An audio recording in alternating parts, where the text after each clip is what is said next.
Opening Chaos Paris reels from the aftermath of the first film's events, where former intelligence analyst Sophie was caught in a web of espionage. She has tried to rebuild her life, quietly working under a new identity. But shadows of the past haunt her as whispers of a new terror plot circulate through Europe.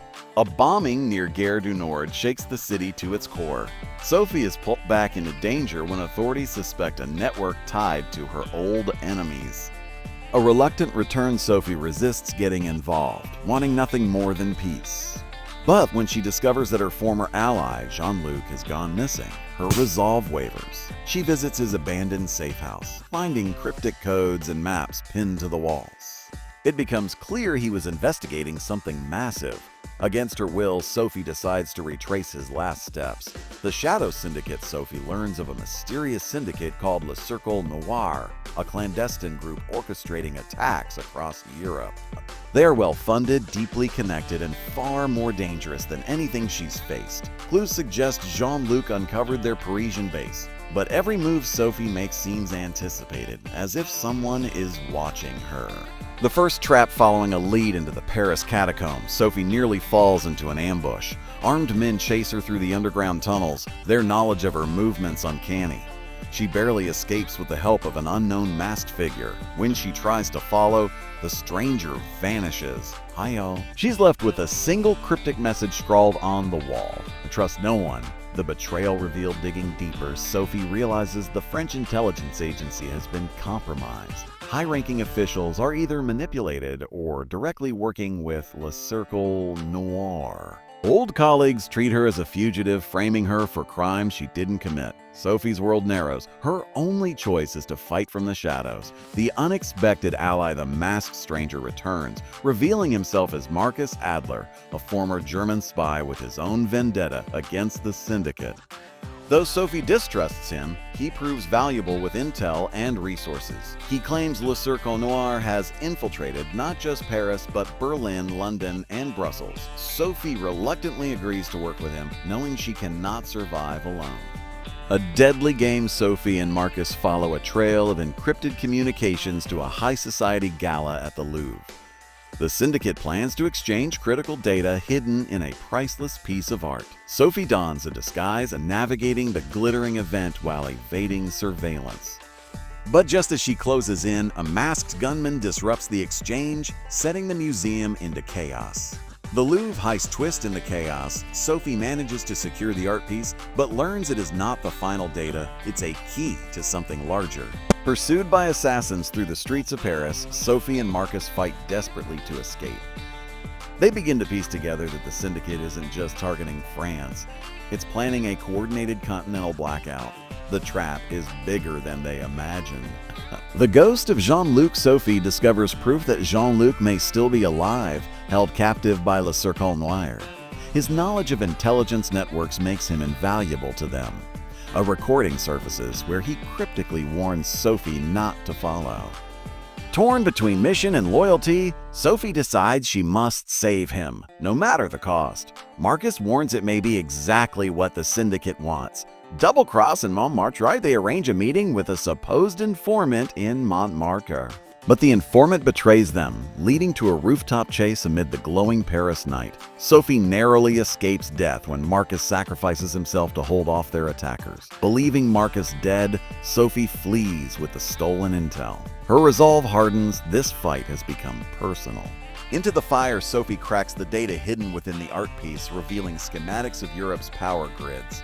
Le Cercle Noir plans to plunge the continent into darkness during a summit of world leaders in Paris. The blackout will serve as cover for targeted assassinations. Time is running out and Sophie must act fast, but every lead points back to the heart of Paris, Notre Dame.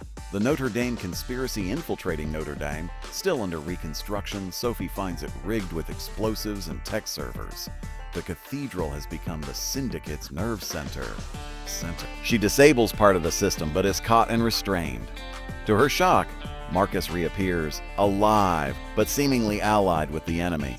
Sophie's trust shatters as she realizes she may have been manipulated all along. The truth about Marcus reveals the truth. He faked allegiance to get close to Le Cercle Noir. His apparent betrayal was a ploy to survive and gather intel. but Sophie cannot be sure if he's telling the truth or playing her again. Their uneasy partnership continues, fueled by desperation. Together, they locate Jean-Luc's prison within the cathedral's crypts. Jean-Luc's fate they find Jean-Luc barely alive, tortured for information. He warns them that the blackout will begin within 24 hours unless the servers are destroyed. With his dying breath, he tells Sophie to finish what he started. Heartbroken but determined, Sophie takes his watch as a token, a reminder of the price of this war. The clock is ticking.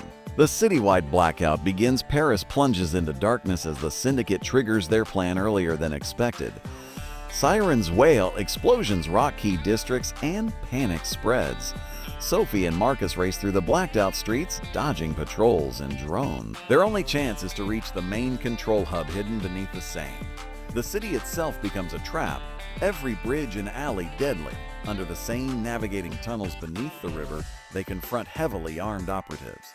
A brutal firefight ensues in claustrophobic, water-filled chambers. Sophie uses her cunning, flooding parts of the tunnels to cut off their pursuers, but the servers are still intact, running on backup power. They must destroy them before the assassinations begin. The final betrayal at the control hub, Marcus reveals his true agenda. He intends to seize the Syndicate's network for himself, believing he can control Europe's future. Sophie is stunned, her worst fear realized. She refuses to let another dictator rise from the ashes.